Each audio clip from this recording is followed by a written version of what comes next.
हरिओम। मैं एक प्रश्न पूछती हूँ, सोचकर जवाब देना।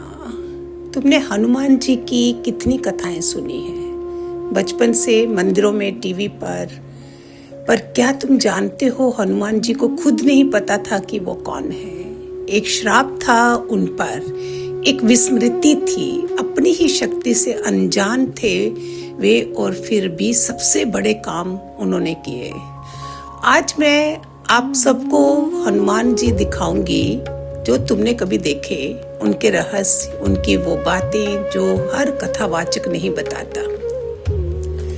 हनुमान जी का जन्म केवल एक माँ की इच्छा से नहीं हुआ। माता अंजनी तपस्विनी थी। वर्षों की साधना के बाद वायुदेव ने उन्हें एक दिव्य प्रसाद दिया, पर साथ ही शिव जी का अंश भी उतरा और विष्णु का संकल्प भी, और इंद्र के व्रज की दृढ़ता भी।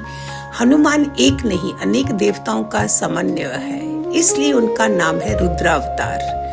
शिव का ही एक रूप जो राम की भक्ति से उतरा। सोचो, जब शिव खुद भगत बन जाए तो उस भक्ति की गहराई।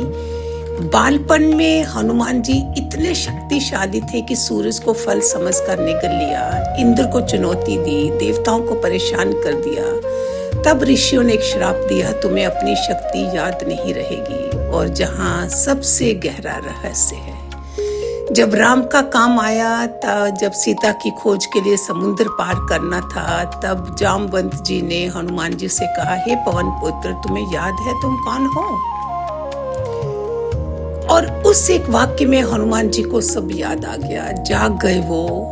यही संदेश है हम सब के लिए। हम भी भूले हुए हैं, हम भी नहीं जानते कि हम कौन हैं, और हम सबको भी एक जामवंत चाहिए जो हमें याद दिला दे।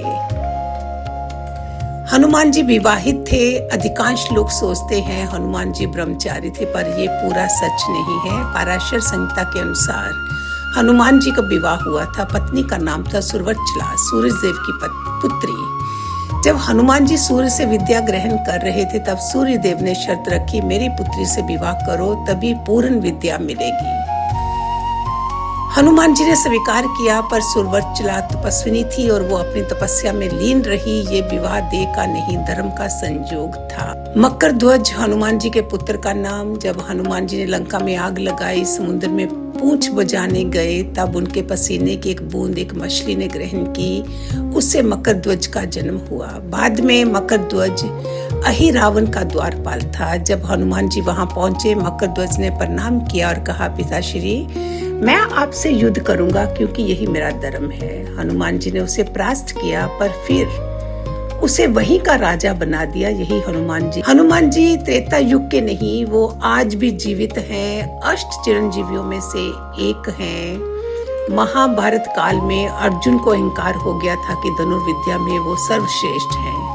तब एक बूढ़े वानर के रूप में हनुमान जी मिले। पूंछ रास्ते में पड़ी थी। अर्जुन ने कहा, हटाओ अपनी पूंछ। वानर बोला, तुम ही हटा दो। अर्जुन ने पूरी शक्ति लगाई, पूंछ नहीं हिली। तब हनुमान जी प्रकट हुए। अर्जुन का अहंकार चूराचूर हो गया और आशीर्वाद दिया, मैं तुम्हारे रथ के ध्वज पर रहूंगा।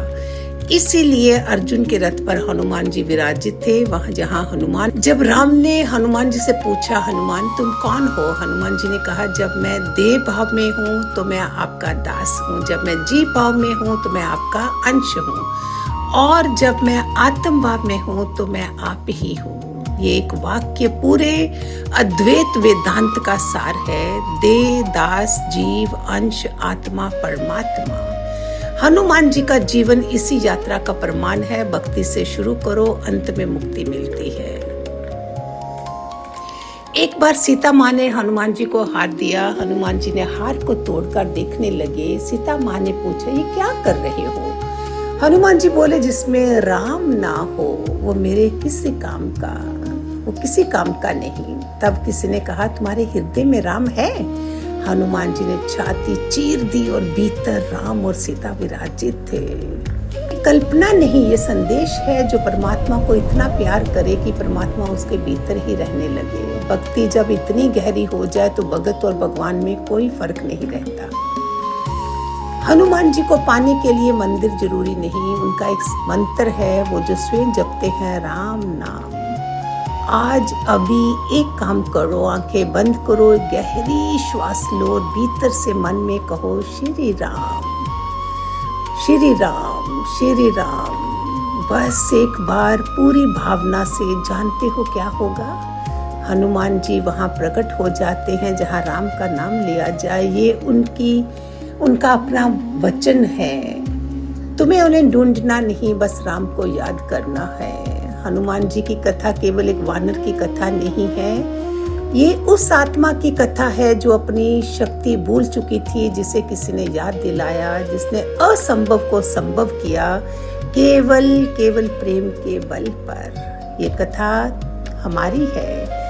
हम भी भूले हुए हो, हम भी शक्तिशाली हो, बस किसी जामबंद की प्रतीक्षा में।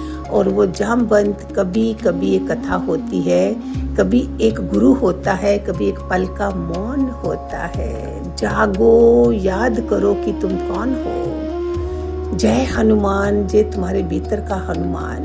ये वीडियो उन्हें भेजो जो हनुमान भगत हैं, और उन्हें भी जो सोचते हैं वो कमजोर हैं। हरिओम, हरिओम, जय श्री राम।